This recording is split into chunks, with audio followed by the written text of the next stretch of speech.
Welcome to the Radiate Wellness Podcast. I'm your host, Christy Clemens Hoffman.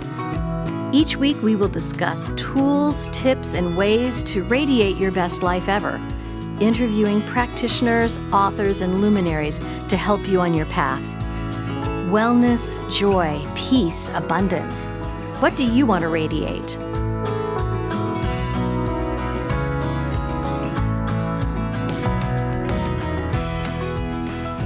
Hello and welcome to the Radiate Wellness Podcast. Today I am joined by Michael McPherson, who is the author of Everything You Never Learned About Sex. Take back your masculine power and use your sex energy for good. And we're going to radiate peace and ease concerning sex and sexuality. Well, hi, Michael. Welcome and thank you for joining me. Thanks so much for having me on. Absolutely. So this book, Everything You Never Learned About Sex, just give us a nickel tour, synopsis. Sure. Yeah. It's essentially a blueprint for men to follow, start to finish, for them to obtain, grow into, expand to a more empowering relationship to sex and sexuality. For the most part, we're introduced to sex at a very vulnerable time in our lives, around puberty, when essentially everything about our life is changing. And how most of us were introduced was through forms of entertainment like pornography. So we've come far, or gotten far, from what you could say is our original blueprint or our original design around sexuality. And this book is really intended to help men make the journey back to their original blueprint.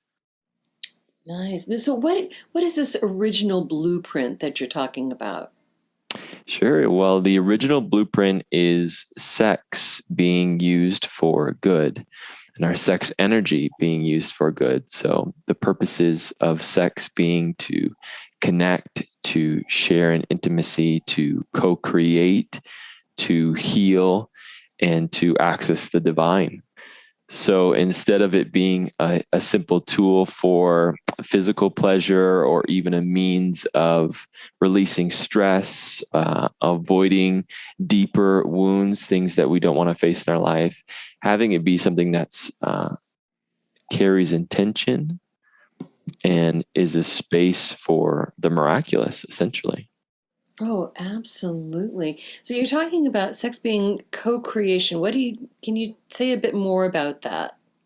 Sure. It's my personal belief that our sex energy is the most creative energy in the universe. And it is a tool, if you will, that was given to us by our creator.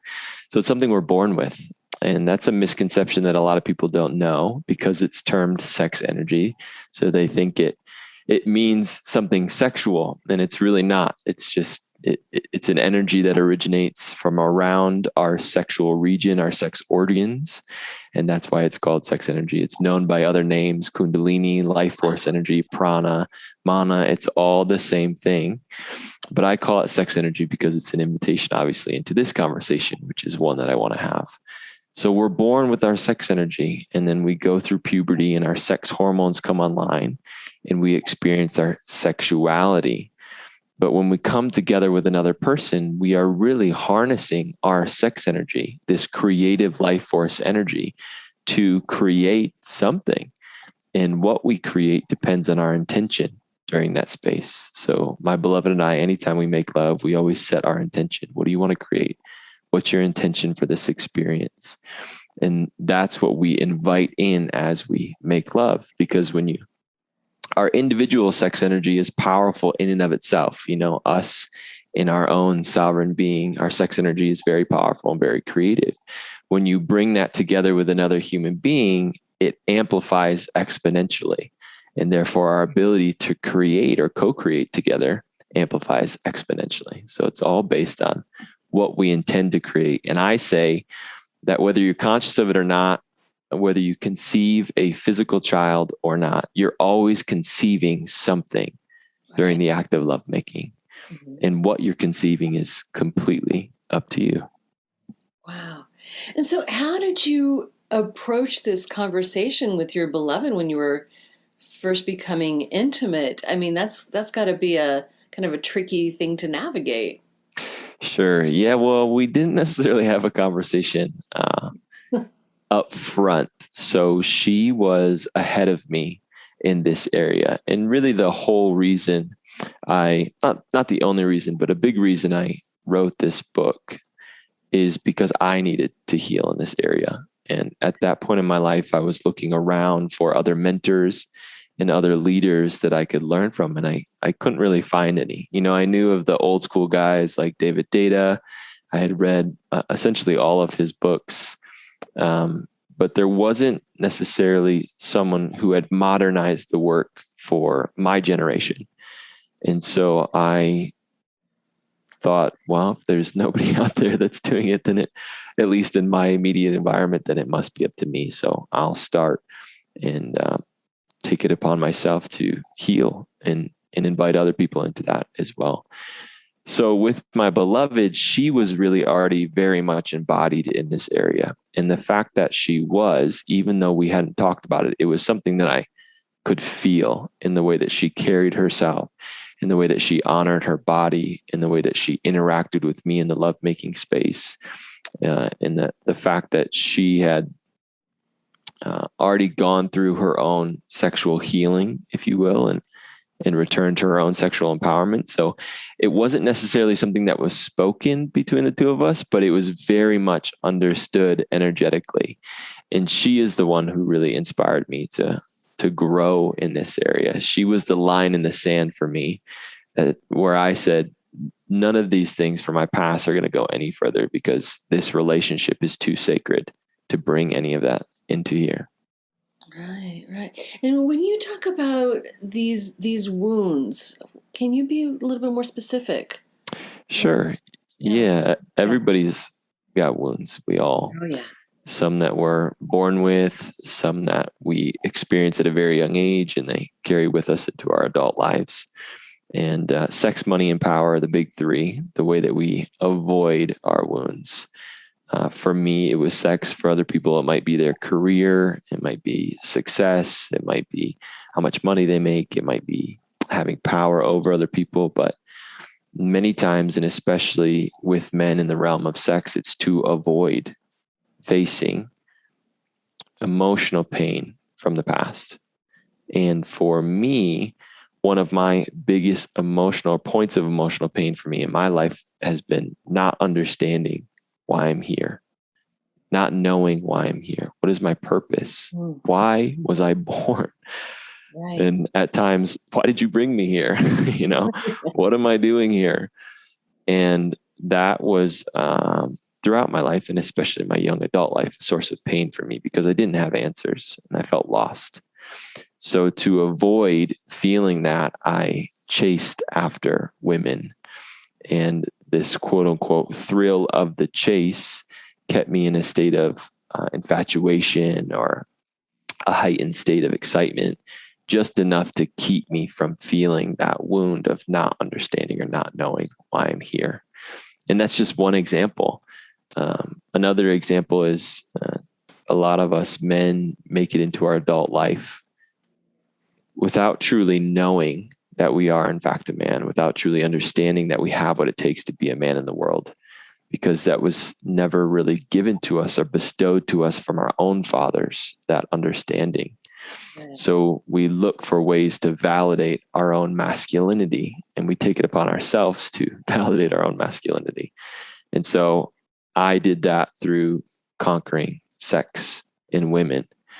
And so I became, quote unquote, Conan the Conqueror, and every notch on my belt made me feel like more of a man. And, slaps on the back and arms around the shoulders from other men my age built up my self-esteem as a man. But of course, it was built on a false principle, wasn't real. And I needed to keep conquering. I needed to keep going in order to keep that story alive, which pushed me further into distorted expressions of sexuality and shame and all of those things, which we can, of course, talk about.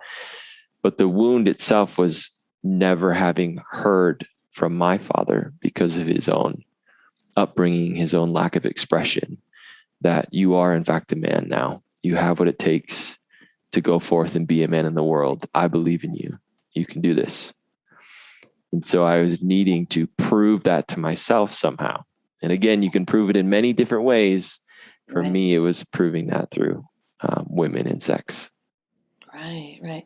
So a form of toxic masculinity.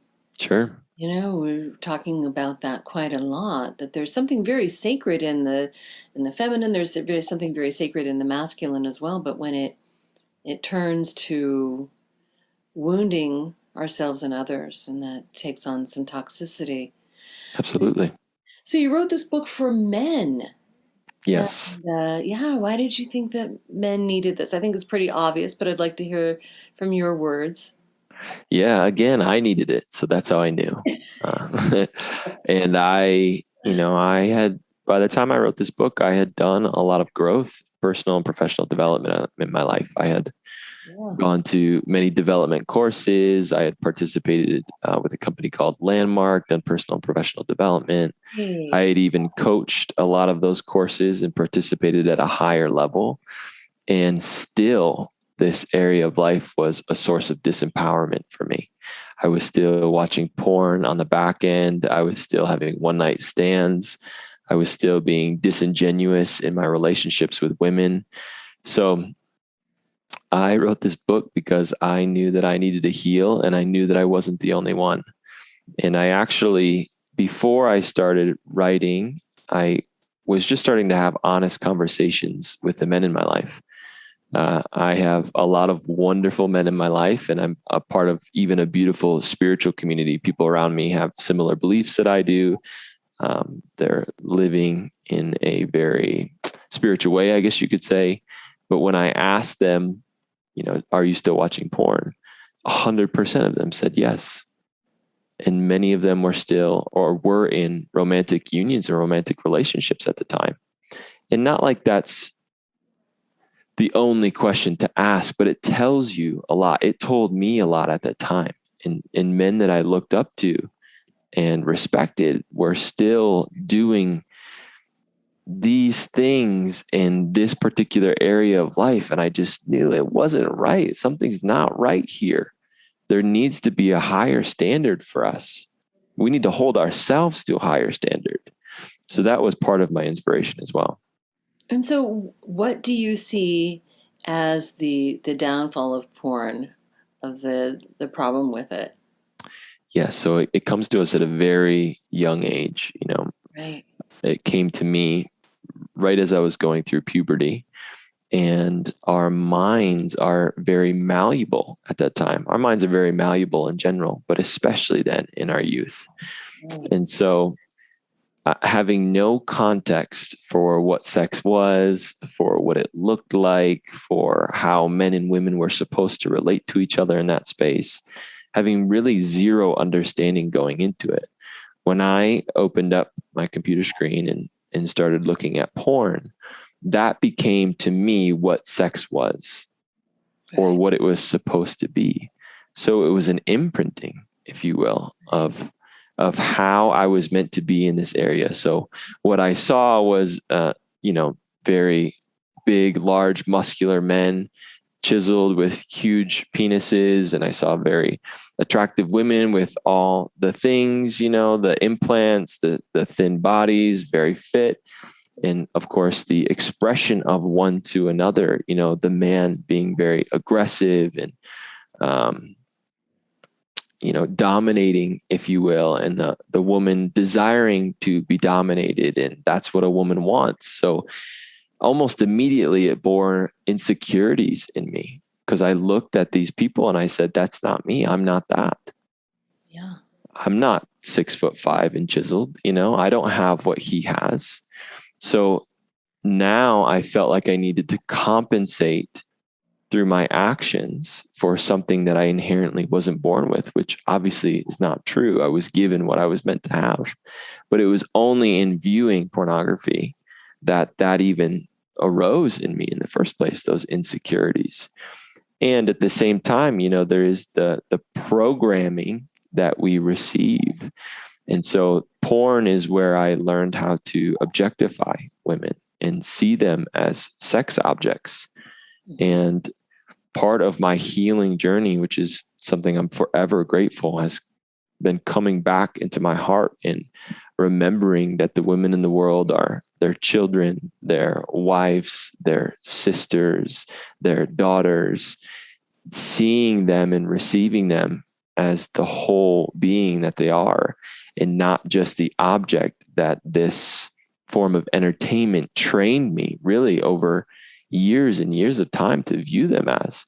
And that's the thing, most people's pornography use or pornography habit isn't just a once a year thing. It's a daily, weekly use for years, decades even. And if you participate in anything for that long, it's going to have an impact on you, let alone something that's as detrimental to our health as this. Mm-hmm. And so what do you feel is at the core of porn addictions, which I truly feel that this can be an addiction? Absolutely.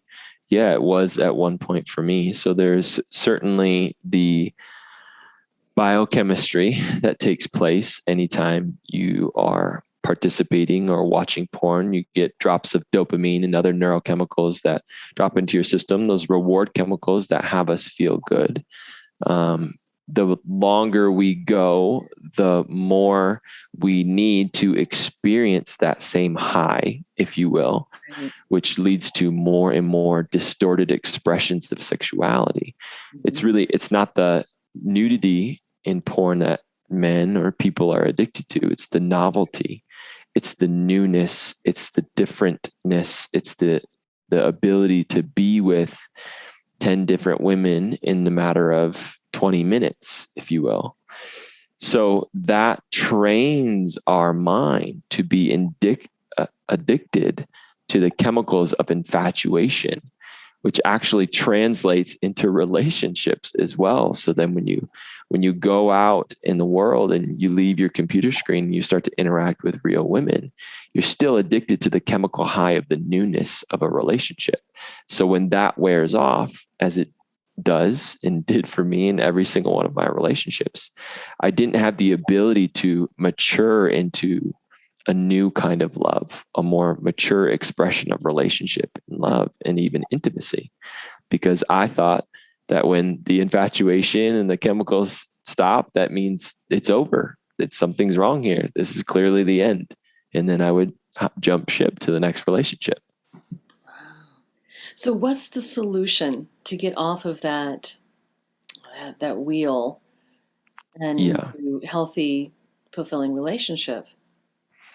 Yes. So there are many solutions and there's a lot of opportunities to heal. But I think for me, the biggest solution that I know of is really coming back to nature.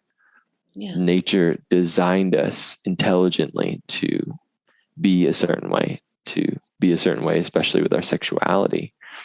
And this world that we experience through technology and through our computer screens, it's really a synthetic creation. It's not real. Everybody knows that pornography is not real. It's a form of entertainment. It's meant to be addictive. It's meant to excite us, but it's not a real expression of what goes on in the real world or real interactions between men and women. So the biggest thing I can recommend for people in the beginning is to just close the computer screen and go outside and start to connect with what is real. Put your bare feet on the ground, start to harmonize with the radiance and the frequency of Mother Earth. Start to take in your environment and remember where we come from. Remember all that we're connected to. And that in and of itself starts to calm the nervous system from those patterns of excitement and infatuation and all those heightened expressions that the nervous system takes on. That's probably a big step one. And I know I've talked to many men and they say it's incredibly difficult to go, quote unquote, cold turkey. And I understand because that's what I did. And I always say that the programming that we received for 10, 15, 20 years of our lives is not going to disappear overnight. So we have to have patience, and we have to have understanding that this is going to take time. Something that was programmed into us and we developed over the course of a couple of decades isn't going to disappear in 2 days. Support for the Radiate Wellness podcast is made possible in part by listeners like you. Would you like to support this podcast? Visit radiatewellnesscommunity.com/podcast for more information. Right, right. Well, and porn is not a new thing. I mean, there were paintings in ancient Egypt, ancient Rome that were pornographic. I mean, this is something that has been going on for thousands and thousands of years. Seems like it's a lot more synthetic, a lot more prevalent now, perhaps. Yes. Right. Now, something I really enjoyed in your book is that you talk about vibration, and I just thought that was a remarkable thing to see in a book about sexuality, and I absolutely loved it. Can you talk about raising your vibration? Absolutely. Yeah. So there are obviously higher frequency expressions of sex and sexuality, and there are lower frequency expressions of sex and sexuality. And our expression of our sexuality is forever and always dependent on our vibration and where we are at in terms of our vibration. So I know it's a trending word. A lot of people have probably heard it. It's out there. It's connected to a lot of different modalities, but vibration for me is really the energy that you carry, the way you are the energetic signal that you are actually emitting from your body.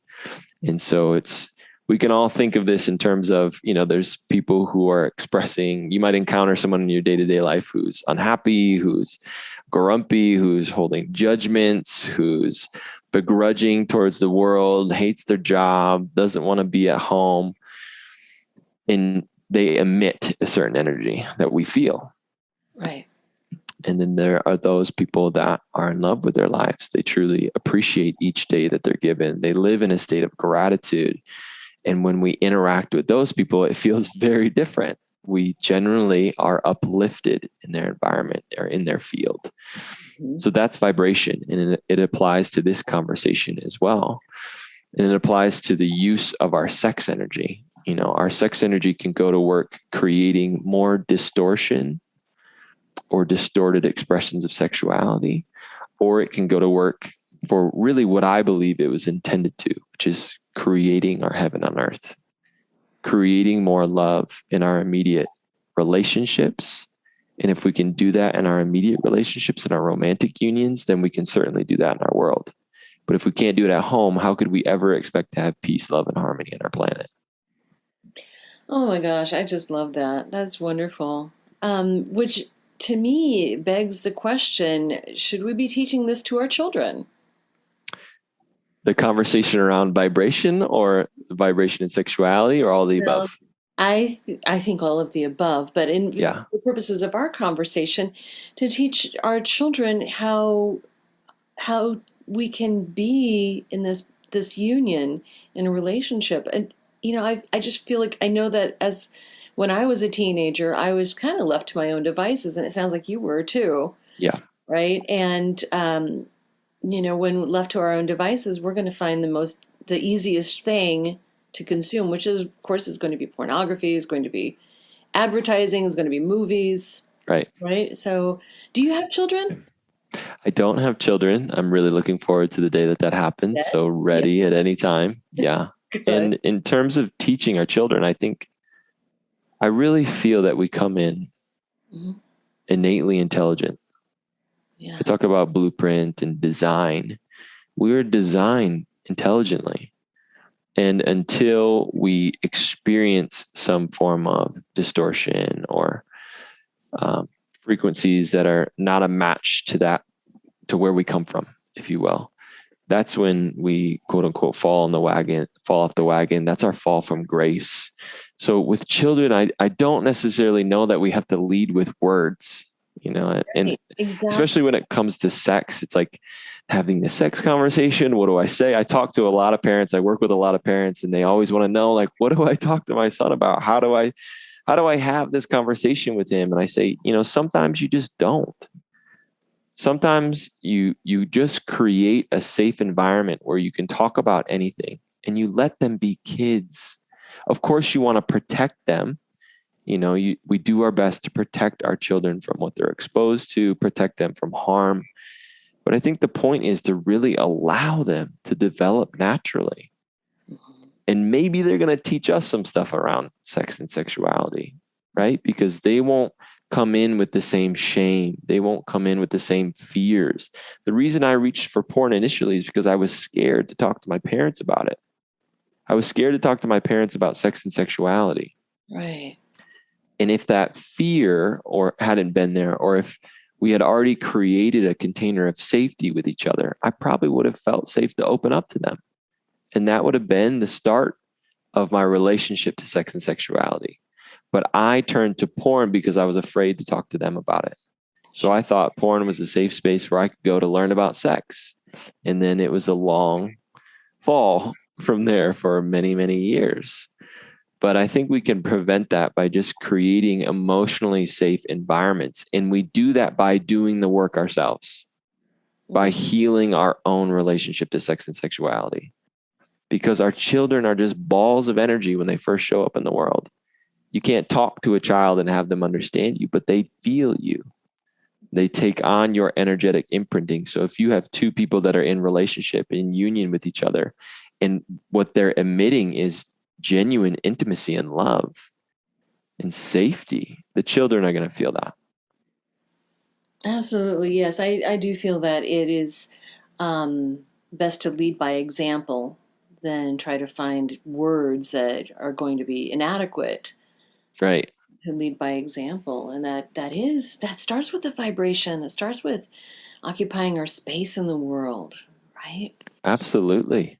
Yeah. And I'll say, I love my parents. My parents are amazing, and they have given me so much in life and such beautiful life experiences. And when I was young, even at a very young age before puberty, I remember feeling emotionally a lack of intimacy between them. That's what I witnessed, a lack of closeness.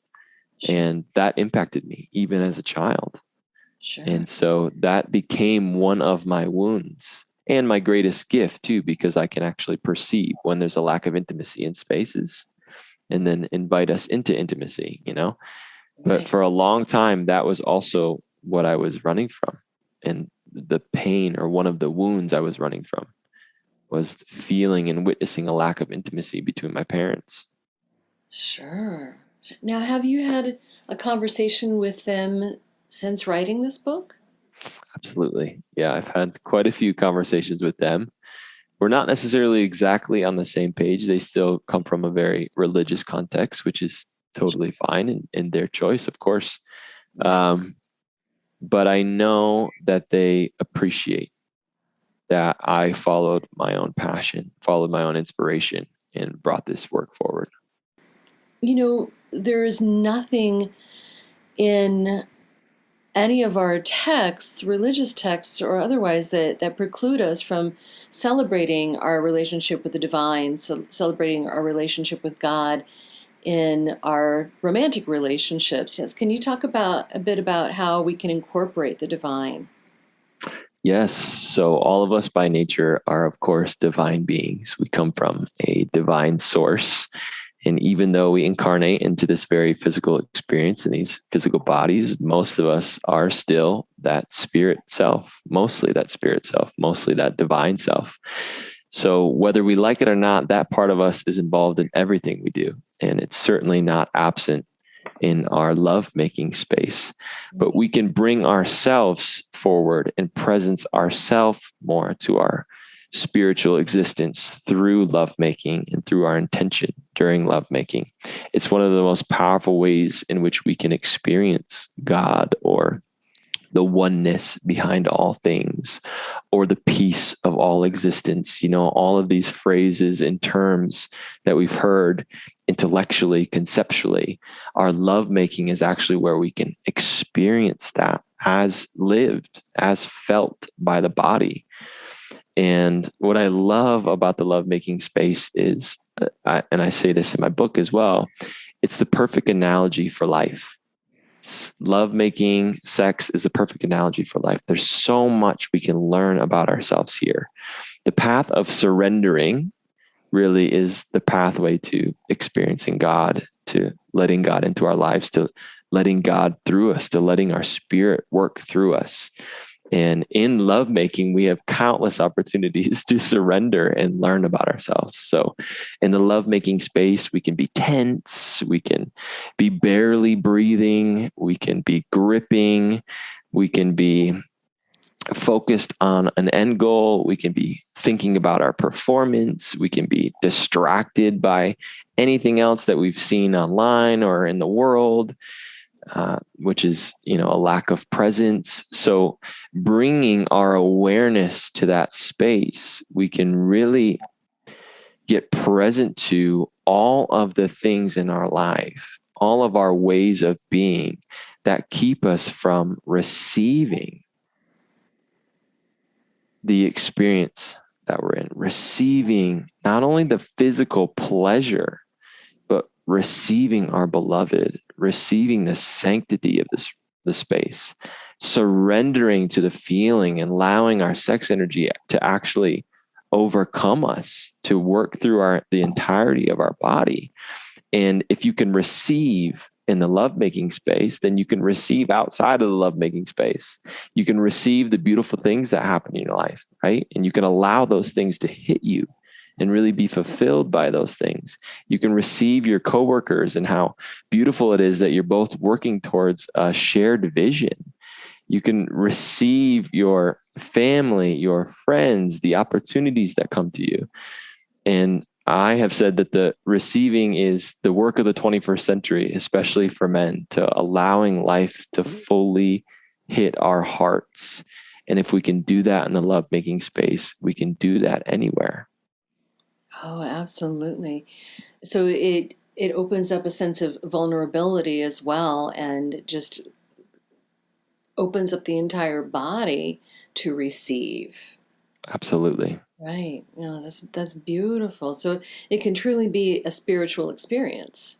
It absolutely can. It is a spiritual experience. It's just a matter of how attuned we are to that experience. Right. And whether we receive it as such too, I believe. Right? Absolutely. Yeah. So there are things that we can do to facilitate a spiritual experience for ourselves. Mm-hmm. So rather than just meeting up and throwing our physical bodies together and seeing what happens and creating enough friction for ejaculation, we can actually bring intention to this space. And one thing that I like to teach men to do is to create sacred space. So anytime you create sacred space or go into a space with somebody, it's a container that you're sharing. You guys are in a space together. Right. So to facilitate the safety of a space, to allow for two people to drop into the deepest experience that they possibly can, you just invoke the sacredness of it. So some things you can do is just clean up. I mean, first things first, like clean the space that you're going to make love in. Make sure that it's a representation of your inner world and what you desire to experience. So pick up the clothes, make the bed, get all the junk out of the room. And to go beyond that, you can cleanse the space energetically. You can burn some sage, some palo santos to clear the energy. You can put on some essential oils to really bring the sensuality alive. You can play music. And then always, always, always setting intention so that two people coming together in a space of intimacy are very clear on what they're here for together. There's no mistake or there's no curiosities left up to the mind. It's very clear what two people coming together desire and are creating together. Right, right. Beautiful. And then you work with clients. You work with people on mentoring them in this way. Absolutely. Yeah. So I have it's been amazing, this journey. At first, it was mostly crickets, not a lot of people very interested in this conversation. But since a lot of men have come forward and really expressed a genuine desire to grow in this area. And that's what I help them do. So I help them to do that, whether they're single and out in the world on their own, or especially for me, my work is mostly with people that are in relationship and wanting to expand upon the intimacy they can experience in their union. Nice. And can people connect with you online? Can they connect with you to set up a session? Absolutely. Yep. The best place to connect with me is via my website, www.michaelmcpherson.co, C-O, not .com, .co. Oh, And yep. And you'll find everything you need to know about me there. And you can also connect with me or find connections to me on social media as well from my website. yeah. Yeah. Oh, that's fantastic.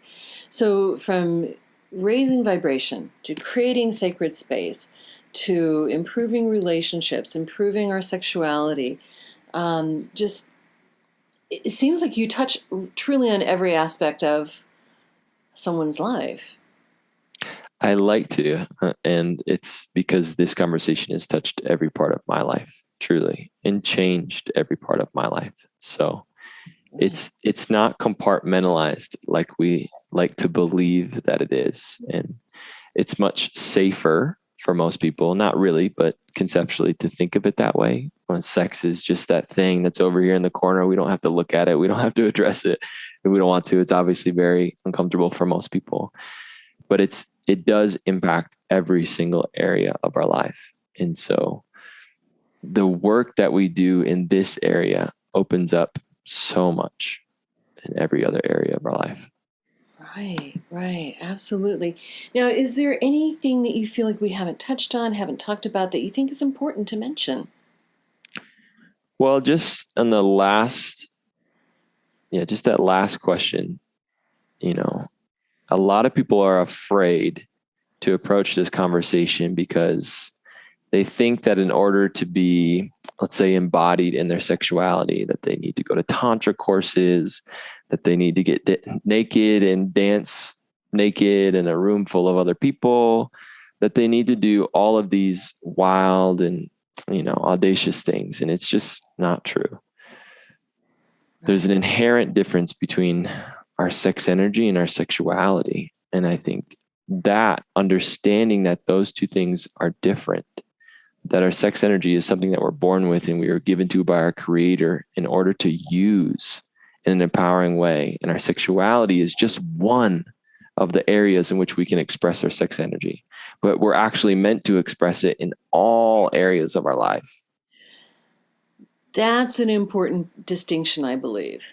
Absolutely. So that really understanding that sex is only one very small pinhole expression or ways in which we can express our sex energy alleviates some of the fear around this conversation. Because when people feel the energy of arousal, when they feel their sex energy rising within them, they automatically think and believe that it means something sexual. And if we can decondition that, we realize that it's not. Sex energy is not inherently sexual. Other Right. than the fact that it comes from our sexual region, the area of our sex organs. That's the only sexual thing about it. But we can actually use this energy to create, to further our dreams, to follow our purpose and pursue our purpose in the world. And that, when you discover that, opens up a whole new world of possibility for people. And so if you're afraid to have this conversation, just understand these two things are distinct and there are worlds available that are not sexual by any means that we can explore to have you understand your sexuality better. Wow. Yeah. Beautiful, beautiful, beautiful. And I'm just looking at your offerings here on your website: union codes, return of the sacred couple, one-on-one illumination session, rock solid lover, a 4-month personalized immersion. I mean, there's so many offerings here to help people touch in with that aspect of themselves. That is the creative, that is the dynamic, that is the sensual. This is Mhm. great. Wonderful. Well, Michael, thank you so much for joining me today. This has been really illuminating and Thanks so much. interesting. Yeah. Yeah, I can highly recommend this book to any man who is seeking to have a deeper relationship, not only with their beloved, but with themselves. Mm-hmm. Yes, the beloved within. I really appreciate you giving me your time today. And yeah, I loved this experience with you. Thank you.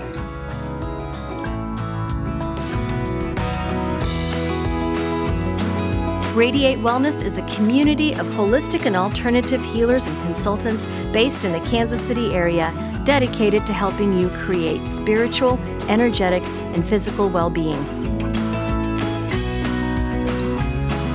To learn more about our practitioners, services, classes, and events, or to schedule an appointment, visit us at radiatewellnesscommunity.com.